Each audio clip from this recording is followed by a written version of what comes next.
NEET প্রশ্ন ফাঁস ইস্যুতে টানা ১ মাসেরও বেশি সময় ধরে চলা ছাত্র আন্দোলনের পর কেন্দ্রীয় শিক্ষামন্ত্রী ধর্মেন্দ্র প্রধানের পদত্যাগ এবং আন্দোলনকারীদের বেশ কয়েকটি দাবি মেনে নেওয়ার পর ভারতের রাজনৈতিক অঙ্গনে নতুন এক প্রশ্ন ঘুরপাক খাচ্ছে। এবার কি সরাসরি ভোটের রাজনীতিতে নামবে ককরোচ জনতা পার্টি সিজেপি? নগদ নিয়ে এলো হার না মানা হার অফার। সর্বনিম্ন ১০,০০০ টাকা রেমিটেন্স নগদে পাঠালে থাকছে স্বর্ণের হার জেতার সুযোগ।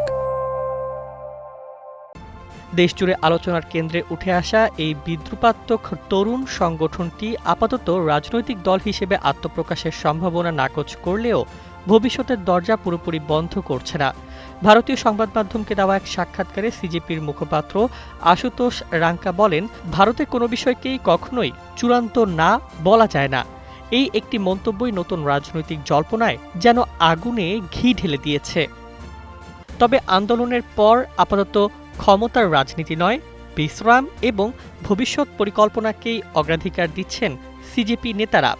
আশুতোষ জানান, গত ২ মাস ধরে তিনি বাড়ির বাইরে ছিলেন। এখন পরিবারের সঙ্গে সময় কাটিয়ে পুরো আন্দোলনের অভিজ্ঞতা নিয়ে ভাবতে চান। তার ভাষায়, এটি যেমন গর্বের মুহূর্ত, তেমনি আবেগ ও স্বস্তিরও সময়।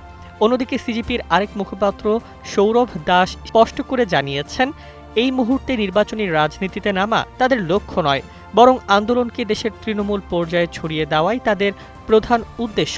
তার দাবি, দেশে শত শত রাজনৈতিক দল থাকলেও তরুণদের প্রত্যাশা পূরণে তারা ব্যর্থ।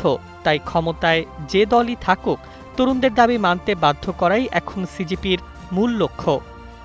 ধর্মেন্দ্র প্রধানের পদত্যাগের দিনই সিজেপি নেতাদের এই মন্তব্য সামনে আসায় রাজনৈতিক তাৎপর্য আরও বেড়েছে।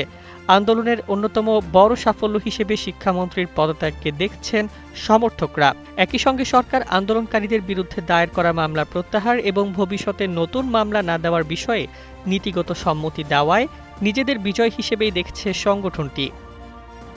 রাজনৈতিক বিশ্লেষকদের মতে, আপাতত নির্বাচনে অংশ নেওয়ার ঘোষণা না দিলেও সিজেপি ভবিষ্যতের জন্য সব পথ খোলা রাখছে। ছাত্র আন্দোলনের শক্তিকে যদি তারা দীর্ঘমেয়াদী সাংগঠনিক ভিত্তিতে রূপ দিতে পারে, তাহলে ভারতের রাজনীতিতে নতুন শক্তি হিসেবে তাদের আবির্ভাব অস্বাভাবিক হবে না।